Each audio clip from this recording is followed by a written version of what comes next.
Think of a station area and divide at a unit of 20 meters. That is, each step is taken apart at 20 meters. A, B, C, D, E. Now this particular distance has been given as 10 for 10.2. For this here it will be 12.88. Here it is 15.1010.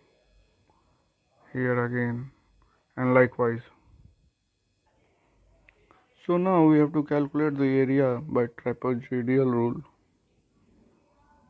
Now trapezoidal rule formula is h by 2 into y.